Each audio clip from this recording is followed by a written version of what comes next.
UCC বিল পেশ করতে চলেছে মুখ্যমন্ত্রী শুভেন্দু অধিকারী বিধানসভায়, কি বলবেন? গোটা দেশ জুড়ে বিজেপির টিকে থাকবার অস্ত্র হচ্ছে সাম্প্রদায়িক বিভাজন, ধর্মীয় মেরুকরণ। ওর লোকানো অনেকগুলো তাস আছে। ও একটার পর একটা বিভাজনমূলক পদক্ষেপ, সেগুলো আইন, এগুলোকে ওরা গ্রহণ করে। এর লক্ষ্য হচ্ছে আমাদের দেশের মানুষ যাতে হিন্দু মুসলমানে ভাগ হয়ে থাকে, যাতে ও ভোট পেয়ে ক্ষমতায় থাকতে অসুবিধে হয়। তার ফলে কতগুলো মানুষ তার ক্ষমতার কারণের জন্য তাদের হাতে সরকার থাকবে, তাদের হাতে ক্ষমতা থাকবে, তারা কোয়েশ্চেন পেপার লিক হবে, তাদের এমন ক্ষমতা তারা চালাবে, চুরি জোচ্চুরি দুর্নীতি চলতে থাকবে। কিন্তু এই রাজত্বটা প্রতিষ্ঠিত রাখতে মানুষের ভোট পেতে হবে। আর ভোট পাওয়ার অস্ত্র হচ্ছে মানুষকে বিভাজিত করে দাও ধর্মের ভিত্তিতে। এই ধরনের অনেক প্রকল্পের একটি হচ্ছে অভিন্ন দেওয়ানি বিধি বা ইউনাইটেড সিভিল কোড, ইউসিসি। তো এইটা ওরা করছে, এই ইউনিফর্ম সিভিল কোড। তো এতে গোটা দেশের অভিজ্ঞতা কি আছে, উত্তরাখণ্ডে করেছে। উত্তরাখণ্ডে ইউসিসি করতে গিয়ে সেখানে যত আদিবাসী মানুষ আছে, এ ধরনের আরো দু একটা গোষ্ঠী, তাদেরকে ইউসিসির আওতার বাইরে রাখা হয়েছে। তাহলে দেখা গেল কি, যে উত্তরাখণ্ডে তুমি প্রথম ইউসিসি, গোটা দেশের একটা অভিন্ন আইন তুমি তৈরি করতে চাইছো, তাহলে এইটা হোঁচট খেয়ে গেলে তুমি তৈরি করতে গিয়েই তুমি সব মানুষের জন্য একটা আইন তৈরি করতে পারলে না। তাহলে নর্থ ইস্টে কি হবে? নর্থ ইস্টের ছোট ছোট যে রাজ্যগুলো আছে, সেখানকার যে বিভিন্ন জনগোষ্ঠী আছে, 370, 71, 72 এই যে ধারাগুলো, এগুলোর মধ্যে যে স্পেশাল কিছু প্রভিশন আমাদের কনস্টিটিউশন ভারতের বিভিন্ন জাতি গোষ্ঠীর জন্য দিয়েছে, এই অভিন্ন আইন তৈরি করবার ক্ষেত্রে সেগুলো বাধা হয়ে যাবে। তাহলে লক্ষ্যটা কি, সরকার চাইছে কি, হঠাৎ কি কারণের জন্য এটা করা? আমি ওই কারণে বললাম যে উত্তরাখণ্ড হচ্ছে বিজেপির নানান ল্যাবরেটরি নানান রাজ্যে চলছে। যেমন উত্তরপ্রদেশের ল্যাবরেটরিতে বুলডোজার চলছে, বুলডোজার রাজ কেমন হয়। আবার উত্তরাখণ্ডে চলছে ইউসিসি। ওরা ওদের মতো করে একটা আইন তৈরি করতে গিয়ে এর আগে 15 সাল কি 16 সাল নাগাদ একটা কমিশন তৈরি করে, বিজেপি সরকার তৈরি করছে। সেই কমিশন বহু মানুষ, হাজার হাজার মানুষের সঙ্গে কথা বলেন, বিভিন্ন সংগঠন, বিভিন্ন গোষ্ঠী, তাদের সাথে আলাপ আলোচনা করেন এবং তারপরে সরকারের কাছে একটা রিপোর্ট তারা দেন। সেই রিপোর্টে কমিশন বলেন যে ভারত তাতে যা বৈচিত্র্য আছে, সেখানে এরকম একটি অভিন্ন আইন তাকে আনার কোনো বাস্তবতা নেই এবং কোনো প্রয়োজনীয়তাও নেই। বিজেপি সরকার কমিশন করলো অভিন্ন আইন তৈরি করবার জন্য, সেই কমিশন হাজার হাজার মানুষের সাথে আলোচনা করলো, আমাদের দেশের বর্তমান যে আইন আছে সেই আইনগুলোকে খুঁটিয়ে দেখলো, দেখবার পরে বলল যে এই দেশ বৈচিত্র্যময় দেশ এবং এই দেশে অভিন্ন কোনো একটা আইন আনা বাস্তবতা নেই আর প্রয়োজনীয়তাও নেই। এরপরে বলল যে মেয়েদের যদি ভালো করতে হয়, তার ওপরে যে শোষণ, তার ওপরে যে অত্যাচার, বাইরে হোক এমনকি গার্হস্থ্য হিংসা ঘটনা হোক, এই সব বিষয়ে মেয়েদের অধিকার, এগুলো যদি প্রতিষ্ঠা করতে হয়, তাহলে আমাদের আইপিসি, বর্তমানে বিজেপি নাম বদলিয়ে যে আইন সংহিতা তৈরি করেছে, তাতে মেয়েদের নিরাপত্তা হোক, মেয়েদের অধিকার হোক, এগুলোকে রক্ষা করবার জন্য আইনে যে প্রভিশন আছে, বর্তমান যে আইন আছে, এই আইনগুলোকে সরকারকে পরামর্শ দেয় কমিশন যে এটা ভালো করে সরকার এটা দেখুক। সরকার এই রিপোর্টটাকে ঠান্ডা ঘরে পাঠিয়ে দেয়, কারণ ওর পক্ষে যায়নি। এরপরে ও আবার একটা কমিশন তৈরি করে। সেই কমিশনটা তৈরি করা মানে হচ্ছে, আগে একটা কমিশন করলাম, কমিশন বিজেপি যেটা করতে চাইছে তাতে জল ঢেলে দিল, বললো এটা করা যায় না। এবারে ও দ্বিতীয় আর একটা কমিশনে একই পারপাসে করলো, বললো এটাকে আবার খতিয়ে দেখো, অভিন্ন দেওয়ানি বিধি কিভাবে আনা যায়। তো এইটা করতে গিয়ে এর মানেটা কি দাঁড়ায়, যে আমি প্রথমে একটা করলাম, সেটা আমি যেটা চাইছি, জোর করে যেটা করতে চাইছি, সেটা কমিশনের রিপোর্ট বিপক্ষে গেল। তাহলে আমি দ্বিতীয়টা করলাম, তার মানে এবার যাদের দিয়ে করাবো, যাকে দিয়ে করাবো, তার উপর প্রেশার তৈরি হয়ে গেল, আমি যেটা বলছি সেটাই তোমায় করতে হবে। তাহলে কি দাঁড়ায়, আমরা সত্যিই একটা বৈচিত্র্যপূর্ণ দেশ। ভারতের মতো এত বৈচিত্র্যপূর্ণ দেশ পৃথিবীর কোথাও পাওয়া যাবে না। এখানে এই কারণে এটা সেকুলার ডেমোক্রেসি। সেকুলার মানে শুধু হিন্দু মুসলমান নয়, অনেকের ধারণা এটা ন্যারো, সংকীর্ণ নয়। ভারতে 1300 রকমের ভাষায় মানুষ কথা বলেন, 4500-এর ওপরে জাতি উপজাতি আছে, 8টা মূল ধর্ম, তার 6টা ধর্মের জন্ম এখানে।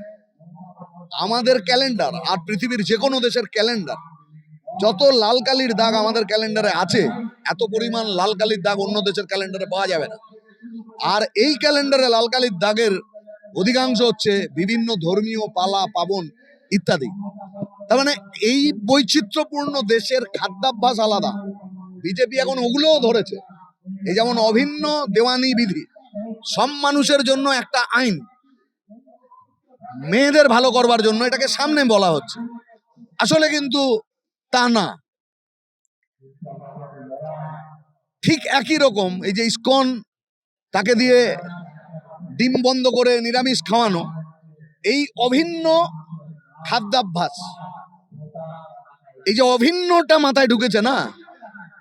রং যদি বলেন, এখানে একটা লাল আছে, সাদা আছে, কালো আছে, তাহলে এখানে 3টে রং দেখা যাচ্ছে। আমার নীল আছে, এরকম 7খানা রং আছে। 7টা রং মিশিয়ে দিলে আবার আরো রং বেরোবে। তাহলে পৃথিবীতে একটা রং আছে? নেই তো। সব গাছ একরকম দেখতে নয় তো, সব মানুষ কি একরকম দেখতে নয় তো। কেউ লম্বা, কেউ বেঁটে, কারো উন্নত ললাট, কারো কপাল ছোট, কারো চোখ কালো, কারো কটা, কারো চুল আমার মতো কুচকানো, কারো প্লেন, কেউ ফর্সা, কেউ তামাটে, কেউ কালো। অভিন্ন মানে ঠিকই এক, সব এক করবো, এক করবো, এক করবো। নাগপুর যেটা বলবে, ওর যেটা মনে হচ্ছে, একটা ব্রাহ্মণ্যবাদী হিন্দু রাষ্ট্র, তার ধ্যান ধারণা দ্বারা পরিচালিত হয়ে গোটা দেশের সমস্ত ভিন্নতাগুলো, সেগুলোকে ধ্বংস করে এক করবার যে চেষ্টা, এটাতে সমাজে বিভাজন বাড়বে, এবং এই বিভাজনটাই বিজেপি এখন চাইছে। দাদা, এই যে ইউসিসি বিল, কোন একটা জাতিকে কি সাইজ করার জন্য এই বিল আনতে চাইছে বিজেপি? হ্যাঁ, জাতিকে কি সাইজ করতে সাইজ করার জন্য? এই যে আমি বললাম যে ওয়াকফ বহুবার সংশোধনী হয়েছে, ইংরেজ আমলের আইন, তারপরে কত সংশোধনী হয়েছে, কোনোদিন তো এত প্রতিবাদ হয়নি, এত বিতর্ক হয়নি, এবারে হলো কেন? তার মানে গুণগতভাবে এমন কিছু পরিবর্তন তুমি করতে যাচ্ছ যেটা গ্রহণযোগ্য নয়। ঠিক তেমনি তুমি আমাদের যা আইন আছে, তুমি এই সব সংহিতা, পুরনো আইপিসি বদলি দিয়ে 3খানা আইন তুমি তৈরি করলে, তাহলে তাতে চোর, জোচ্চোর, গুন্ডা, বদমাস, ধর্ষক, খুনি, জালিয়াত, সব রকমের অপরাধ, তাকে কি শাস্তি দেওয়া যায়, আইনে তার ধারাগুলো দেওয়া আছে। তাহলে এগুলো থাকতে তোমার আবার বিলের দরকারটা কি আছে? তাহলে তুমি যদি মেয়েদের সমানাধিকারের কথা, এটা কি মেয়েদের সমানাধিকারের ব্যাপার হচ্ছে? তা তো হচ্ছে না। এম্পাওয়ারমেন্ট অফ ওমেন অভিন্ন দেওয়ানি বিধির মধ্যে দিয়ে তার রিফ্লেকশন কোথায় আছে? উত্তরাখণ্ডে তো হয়েছে, নেই তো। বরং এখানে যে কথাটা উত্তরাখণ্ডে ইউসিসি আনবার ফলে যেটা চালু হয়ে গিয়েছে, একজন পূর্ণবয়স্ক ছেলে মেয়ে, তারা কারো সাথে লিভ ইন করতে পারে, কাউকে ভালোবেসে বিয়ে করতে পারে, তার জাতি, গোষ্ঠী, ধর্ম, তার ভিন্নতা থাকতে পারে, না থাকতে পারে, কিন্তু এখানে রাষ্ট্র তার ব্যক্তিগত বিষয়ে ওখানে রেজিস্ট্রি করতে হবে, জানিয়ে আসতে হবে। তাহলে কে কি পড়বে, কে কি খাবে, কে কাকে ভালোবাসবে, কে কার সাথে লিভিনে থাকবে, আজকের একবিংশ শতকের পৃথিবীতে এইগুলো বিজেপি তার ভাবনা অনুযায়ী লাগাম পরাতে গেলে আজকে জেনজির যুগে ছেলেমেয়েরা এটা মেনে নেবে? তাহলে এটা তো হয় একটা মানুষের গণতান্ত্রিক অধিকার, তার সাংবিধানিক অধিকার, মানুষের অনেক কিছু আছে যেটা সে পাবলিকলি জানাতে চায় না। কেন আমি জানাবো? আমার সাথে যে কোনো মানুষের ক্ষেত্রেই তা সত্য, তার ব্যক্তিগত গোপনীয়তা সেটাও যদি নজরদারির মধ্যে চলে আসে, এরকম যদি আইন হয়, উত্তরাখণ্ডে এগুলো হয়েছে, তার ফলে চরম বিতর্ক তা নিয়ে আছে, কিন্তু বিজেপির বেশিরভাগ স্টেটে তো এটা লাগু হয়নি। তাহলে এখানে কেন? এখানে বিজেপি বুঝে গিয়েছে তৃণমূলকে বর্জন করা ভোটও পেয়েছে, ও নিজের কৃতিত্বে যেতে নেই। তাহলে তৃণমূলকে বর্জন করার ভোটটা ছিল বেশি, আর দুজনে মিলে যা বিভাজন ঘটিয়েছিল ধর্মীয় মেরুকরণ তার কিছুটা। কিন্তু এই 1-1.5 মাসেই তো বুঝে গেছে বিপুল অংশের লোক বিজেপির বিরুদ্ধে গেছে। তাহলে এইটাকে পুরনো অবস্থায় রাখবার জন্য ওকে হিন্দু মুসলমান তাস খেলতে হবে। তার জন্য ইউসিসি এরকমই আরেকটি অস্ত্র যা ও ব্যবহার করছে বাংলায় মানুষকে হিন্দু মুসলমানে বিভাজিত রাখতে। হকার উচ্ছেদ করছে, হিন্দু মুসলমান দুজনেই উচ্ছেদ হচ্ছে। বস্তি উচ্ছেদ করছে, হিন্দু মুসলমান দুজনে উচ্ছেদ হচ্ছে। তাহলে এই গরিব মানুষ, শ্রমজীবী মানুষ, তারা ঐক্যবদ্ধ হচ্ছে, সরকারের বিরুদ্ধে লড়াই করছে।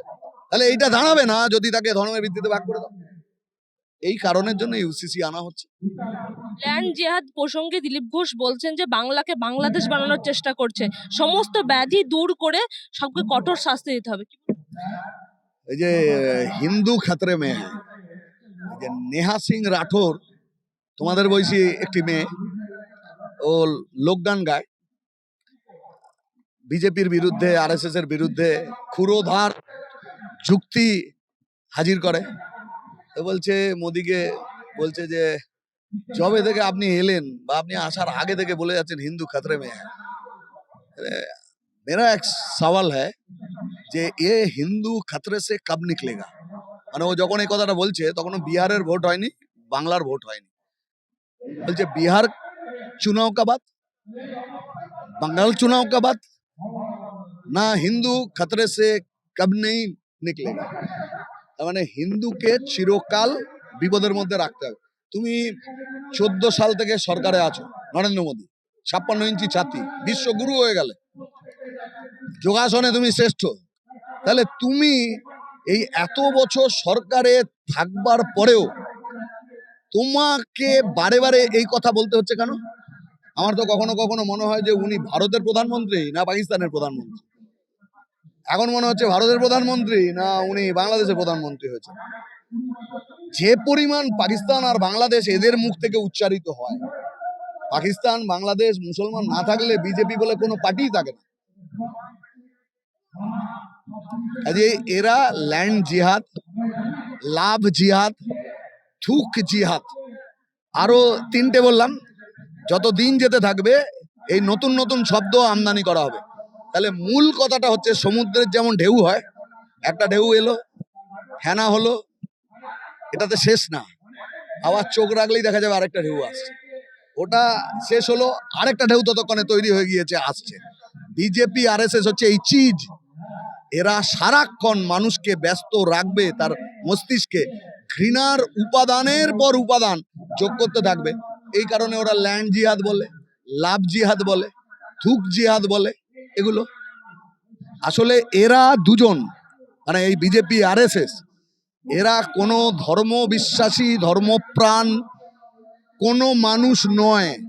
এরা স্রেফ ধর্ম ব্যবসায়ী, এরা ধর্ম ব্যবহারকারী। কতগুলো লম্পট লোকের হাতে ক্ষমতা রাখবার জন্য মানুষের ধর্মীয় অনুভূতিকে যারা ব্যবহার করে, তারা শয়তান ছাড়া কিছু না, তারা খারাপ ছাড়া ভালো কিছু করতে পারে না। এক মমতা, সে কি করেছে মানুষ দেখেছে, আর বিজেপি কি করছে। রাম মন্দিরের চুরি, হাজার হাজার কোটি টাকা মেরে দিল। আর যোগী আদিত্যনাথ বলছে কেউ আমাদের ভক্তদের সম্পর্কে কেউ কিছু বলতে পারবে না। তার মানে বিজেপির অধিকার আছে, চুরি করতে পারে, রেপ করতে পারে, যা ইচ্ছে তাই করতে পারে, কিন্তু ওকে কেউ কিছু বলতে পারবে না। তাহলে আইন কিসের জন্য? তাহলে যারা সরকারের বিরুদ্ধে প্রতিবাদ করবে, প্রতিরোধ করবে, তার জন্য আইন, তাকে ভয় দেখানো আর মানুষকে বিভাজন করা। কাজে একটা পাপ গেছে, আর একটা বড় রকমের বিপদের মধ্যে বাংলা সেটা পড়েছে। এর থেকে বেরিয়ে আসার জন্য আমরা এই কারণেই এই অ্যাপিল মানুষের কাছে করি। এটা 100% মেহনতি মানুষ, শ্রমজীবী, গরিব, প্রান্তিক মানুষ বিরোধী একটি সরকার। টাটা, বিড়লা, আদানি, আম্বানি এদের সেবা করবার জন্য এই সরকার। তার ফলে ভোটে জেতবার জন্য ওকে বিভাজন করতে হবে, আর সরকার সেবা করবে আদানি, আম্বানি। এ হচ্ছে ওর লাইন।